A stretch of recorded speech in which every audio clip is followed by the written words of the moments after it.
Realizar a articulação política entre as secretarias de governo é a principal tarefa da vice-prefeita Paula Iores, que é a entrevistada do programa Conexão Caxias.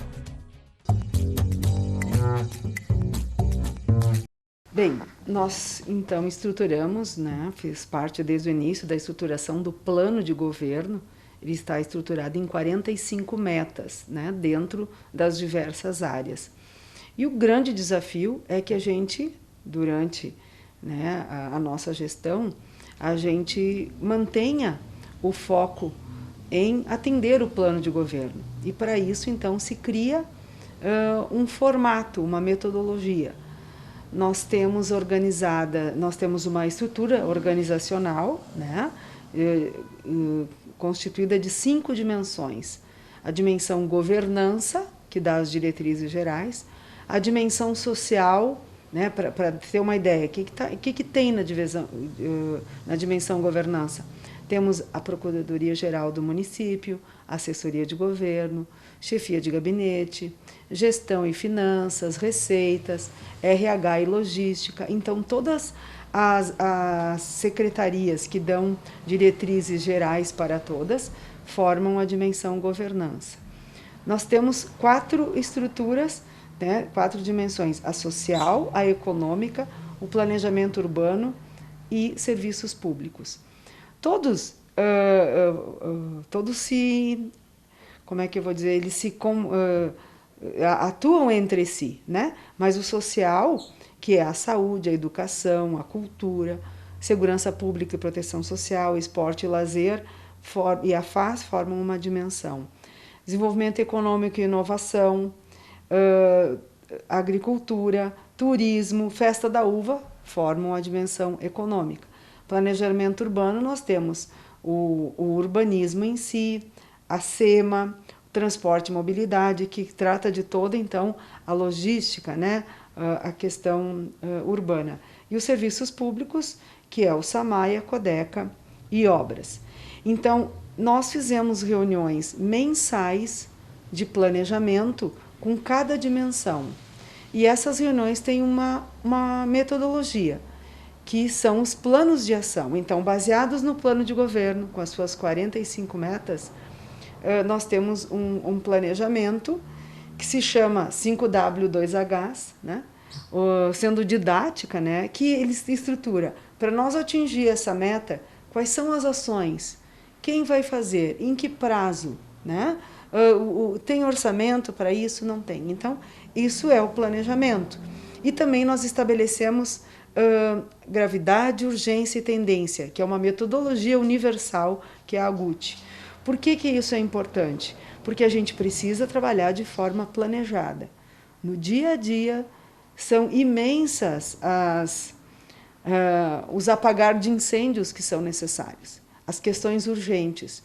E a gente trabalha nessas urgentes, mas nós precisamos, cada vez mais, trabalhar no importante, que é basicamente o planejamento, as ações estruturantes, que se diz, para que a gente cada vez mais apague menos incêndio. Então, nós estruturamos dessa forma a condução do plano de governo. Então, repetindo, são reuniões mensais com cada dimensão, onde cada secretário apresenta os seus planos de ação, seus planos de ações, para atingir, então, o que está previsto no plano de governo. E nós temos um encontro trimestral, que é com todos os secretários, para que, então, aí todos conversem sobre tudo. Esse encontro trimestral, infelizmente, nós não conseguimos fazer.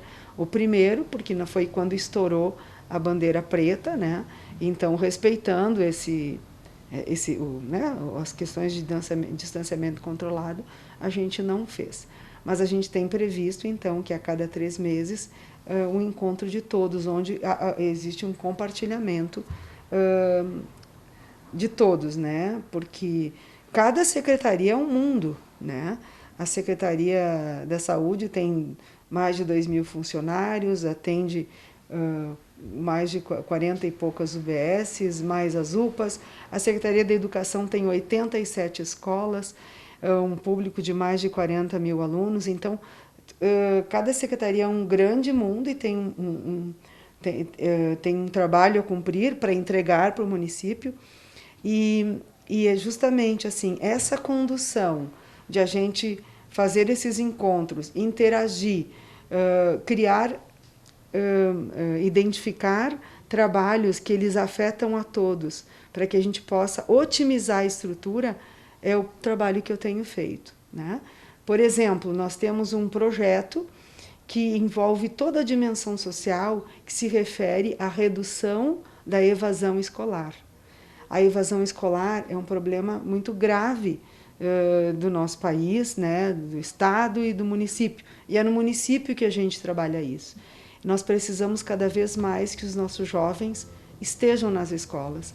E quando a gente senta saúde, educação, cultura, esporte, lazer e proteção social, que é segurança e proteção social, todos olhando para esse tema com ações, né, planejadas. É um exemplo de projeto entre todos, assim como tem nas demais dimensões.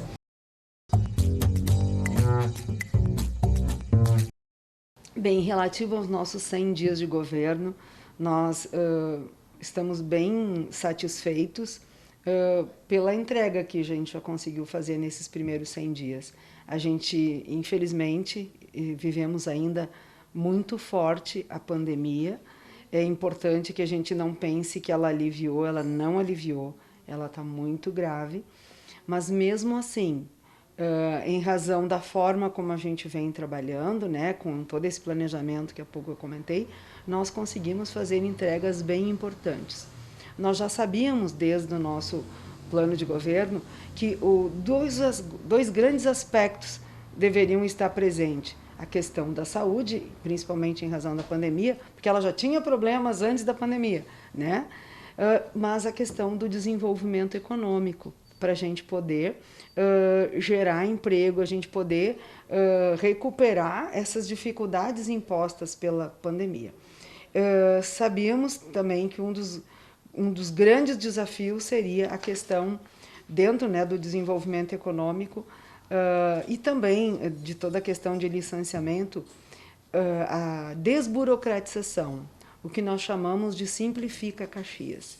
Então, atuamos bastante nesse eixo, né, da desburocratização, e dentro do que nós chamamos de Simplifica Caxias cabem várias ações, né?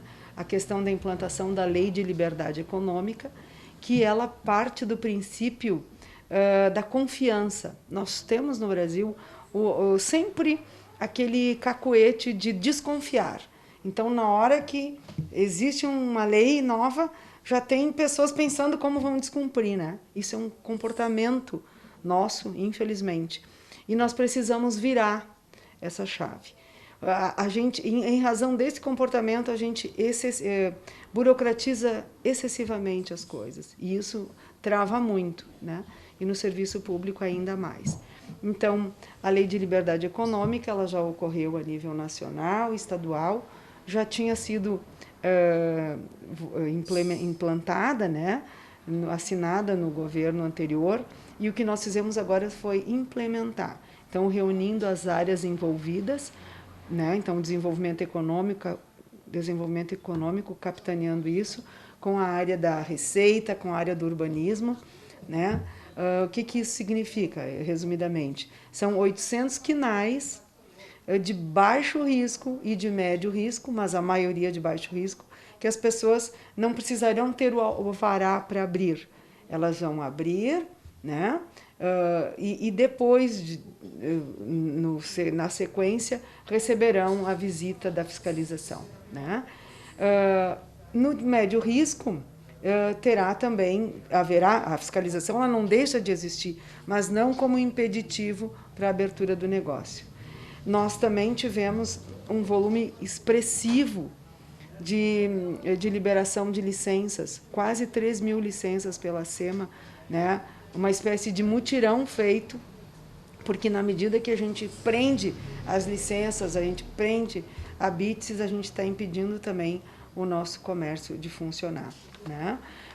Foi implantada uma diretoria de inovação na área de desenvolvimento econômico, com esse foco de a gente poder, através da inovação, né, facilitar e encontrar meios, né, de nós fazer de forma diferente as coisas. E, sem dúvida, o comportamento inovador é o primeiro quesito, né?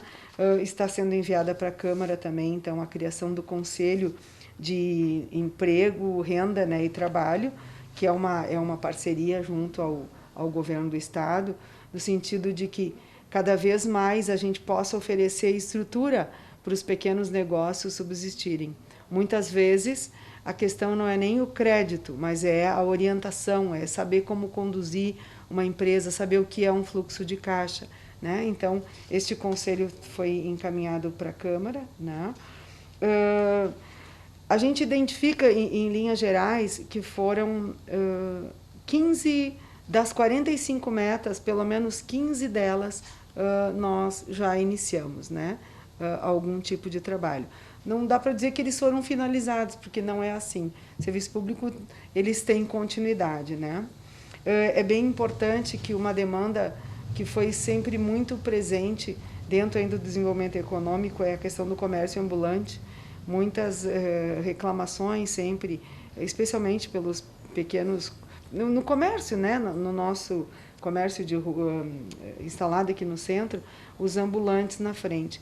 Houve uma atitude diferente nesse momento, que não apenas de retirada de mercadoria ou da repressão, mas 5 secretarias estão envolvidas nesse projeto, onde receberam, né, os ambulantes, conversaram com representantes, né, conversaram, identificaram necessidades. Está sendo construído, então, um trabalho de forma mais efetiva para eles terem um local de trabalho, né, e eles também poderem ter acesso a fazer documentação, enfim, um trabalho muito interessante, capitaneado pela Secretaria de Desenvolvimento Econômico, mas com a participação da FAS, com a participação da Proteção Social, do Urbanismo. Foram 5 secretarias envolvidas. Na questão ainda da desburocratização, que foi o maior avanço, várias ações relativas, então, na questão do Refis, né? Na questão do ITBI, do IU, né? A lei Nós temos um outro grande problema que sabemos em Caxias, que é a questão da regularização fundiária. Inúmeras áreas que não estão regularizadas há muitos anos. Então, está indo esta semana para a Câmara de Vereadores uma lei, né, para facilitar, então, a condução desses trabalhos. E nós vamos montar uma equipe, né, numa diretoria de regularização fundiária, com técnicos das diversas secretarias para dar encaminhamento a isso. Uma ação importante, a gente sabe a necessidade de nós ampliarmos a nossa matriz econômica. Nós temos uma competência, né, forte, que é o metal mecânico, mas o turismo também pode ser, né? E talvez já seja nós é que temos que nos organizar melhor. Então, foi lançado o Plano Municipal de Turismo, na verdade atualizado, né? Em parceria com o Sicredi, o Sebrae, então, com uma metodologia. E esse é um trabalho importante, né? Que tem uma grande expectativa na cidade. Então, capitaneada pelo secretário Enio, né? Deu início, e temos planos importantes, né, na questão do turismo. Nosso plano de governo coloca bastante coisas. A educação, né, tem um número expressivo de novas vagas, então 1.100 novas matrículas na educação infantil e 1.200 no ensino fundamental. Também nomeação de professores, e já foi assinado o início das obras do Atiliano Pinguelo, né? Essa escola é uma escola lá no Desorze, que teve um problema de infiltração, né? Então, já foi assinado o início das obras. Também está em licitação a questão do Laurindo Fórmulo. E aqui é importante dizer, né, houve um momento bem polêmico, né, relativo a um empréstimo que havia sido feito no governo Guerra ainda, de 17 milhões para a construção destas escolas e do PPCI. Acontece que o tipo de empréstimo que foi feito naquele momento era de 1 ano, para uso em 1 ano. E não tem como, né? Não existe isso de fazer projeto, aprovar, construir e pagar em 1 ano. Então, os técnicos nos alertaram disso logo no início de governo, então foi redimensionado isso, né? O uso desse recurso.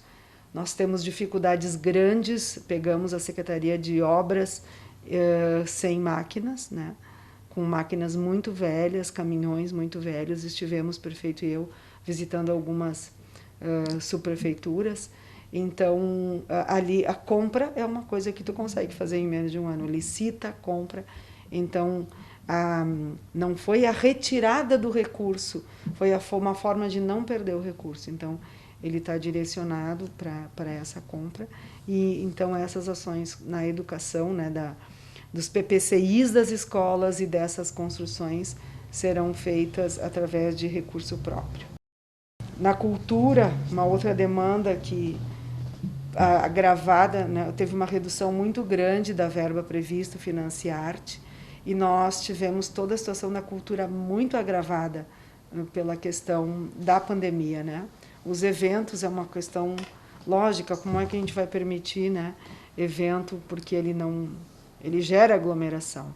Então, agora houve um incremento no Financiarte e um outro edital, né, também de um valor de 150 mil, para os trabalhadores da cultura poderem fazer propostas, né, que a gente atenda a educação, a assistência social. É uma forma de a gente coloca um recurso, né, dá condição de trabalho para esses profissionais e, de certa forma, busca de volta porque vai estar trabalhando na nossa educação. Enfim, a Codeca, temos um plano muito bom, né, de uma reestruturação da companhia.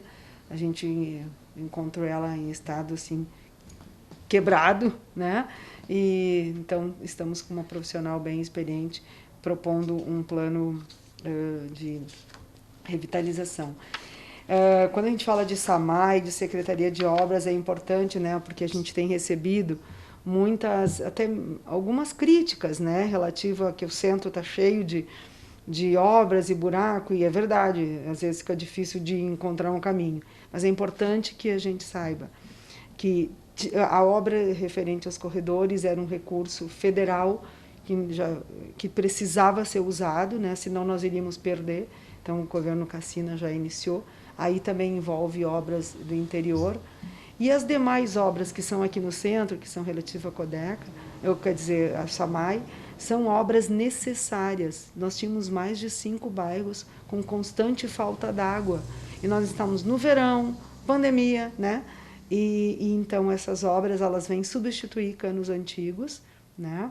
Necessários para que esses bairros não tenham mais falta d'água. Então, passamos por um momento difícil, mas é um momento necessário, né? Então, acho que essas obras são importantes para a cidade. Dei aqui uma resumida. Bem importante também a questão, né, do nosso aeroporto, que movimenta a cidade, a região, o estado, o aeroporto de Vila Oliva. Então, agora temos autorização para lançar o edital, e a partir do lançamento do edital, então, as empresas interessadas podem, no caso, se manifestar para a gente poder iniciar os trabalhos, né? Uma marca de governo importante é a questão da Secretaria de Parcerias Estratégicas. Inclusive, recebemos o selo de cidade prioritária, né, no Radar PPP, onde o Radar PPP preparou, né, secretários e servidores nossos para o que é um movimento, né, de privatização de PPPs, que não é uma terceirização, é uma privatização. A gente busca recurso no privado para conseguir facilitar os projetos que nós temos, né, no plano de governo e que são necessários para Caxias. Então, ali já estão inscritos para PPPs a iluminação pública, a Maesa e a Festa da Uva, né, que é um centro que está lá é um gigante que está lá, que pode ser muito melhor aproveitado, né? Devemos ter as atividades o ano todo, feiras. A gente tem cidades vizinhas aqui que estão o tempo todo em movimento e nós precisamos. Então, ter uma secretaria, né, voltada para parcerias estratégicas é uma estratégia de governo que a gente aposta para que a gente possa movimentar a economia da cidade. Outra ação muito importante, né, uma cidade do tamanho da nossa não sobrevive, né, não pode faltar transporte público. E foi um tema polêmico até aqui, aliás, é um dos grandes desafios que nós temos, que é reduzir o custo da passagem para que a gente possa salvar o transporte coletivo, né? Porque entre agora a crise mais recente foi a redução no uso, né, do transporte provocado pela pandemia. Então, de 300 mil usuários, que já era reduzido, a gente vai para 60 mil, né? E a gente sabe que o divisor, que é o uso, o número de usuários, ele compõe muito forte o custo da tarifa, né? Então, já o governo anterior, o Cassina, iniciou algumas revisões de gratuidades, porque a gente tem que ter essa consciência, não é uma questão de retirar direitos, é de nós garantir um valor para que o trabalhador possa usar o transporte coletivo. Quanto mais usar, mais a gente consegue salvar o transporte coletivo, né? Seriam essas ações. A gente tem também uma ação muito importante na saúde, que é a regionalização de 5 pontos de saúde, onde a gente fortalece o atendimento, né, da atenção básica, com equipe multiprofissional, com outros profissionais, além de médico e enfermeiro, profissional de psicologia, assistência social, fisioterapeuta, e um horário estendido, né, até 21 horas, em 5 regiões. Já iniciou, então, no bairro Cruzeiro.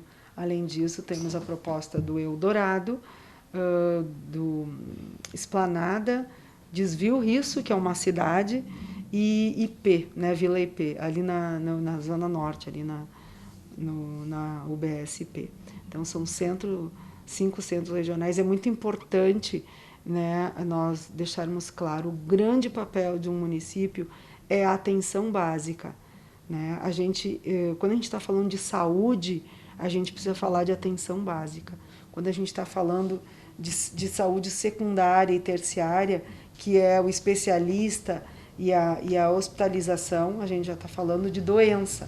E nós temos que botar cada vez mais recurso na saúde, que é a prevenção, para que a gente gaste menos com a doença. Então, esse é o nosso foco, né? Fortalecer a atenção básica. E também estamos com parcerias importantes frente ao combate, né, da Covid, com parcerias com Simplas, Cimex e muitos voluntários. E não podia deixar de citar a ação tão bonita, né, que estava no nosso plano de governo, que é o Restaurante Popular, né? Então, uma parceria da Secretaria da Agricultura, junto com o Mão Amiga. O Restaurante Popular agora ocorre, então, num novo espaço, com a capacidade de servir. O local oferece 260 lugares, mas agora com a pandemia, então, reduzido, né? E no primeiro andar, no térreo, é o restaurante. Mas no segundo e terceiro andar, a ideia, então, é a gente oferecer cursos profissionalizantes, EJA. Nós precisamos, além do alimento físico, né, alimentar as nossas pessoas com conhecimento, profissionalizando, com alimento até mesmo emocional e espiritual, para dar dignidade para a nossa população. Então, essa realização está muito bonita.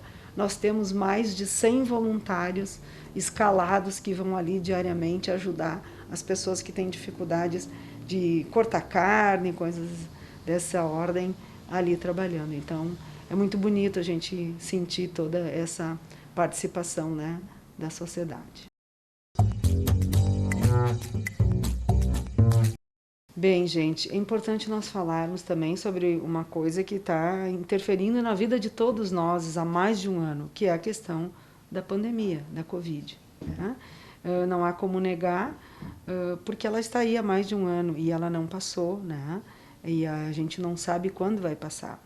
Eu costumo dizer que ela precisa ser comparada a uma terceira guerra mundial. A diferença é que se nós estivéssemos lidando com armas e com bomba, nós teríamos uma cidade arrasada. E aí nós íamos ter cuidado para sair na rua, porque poderia estar passando um avião e largando uma bomba. Não é essa. A nossa guerra é sanitária, a nossa guerra é com um vírus invisível. Que, gente, o mundo inteiro parou em razão desse vírus. E o fato de nós negarmos que ele existe, né, de nós termos comportamentos irresponsáveis, faz com que a gente acabe prejudicando a todos. Nós não gostaríamos que o comércio tivesse fechado, que os eventos, muitos segmentos estão sofrendo muito. Mas por que eles estão sofrendo? Porque a gente não conseguiu estancar a pandemia, né? As festas clandestinas, um comportamento que não seja o básico. O que mais é recomendado?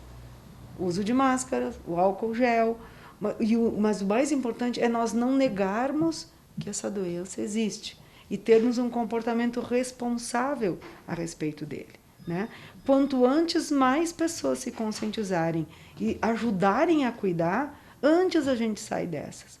Mas a gente vê o contrário, a gente vê muitas brigas com isso, muita busca de culpado, muitas pessoas que defendem uma coisa, outras defendem outra, briga entre si e quem perde? Todos nós.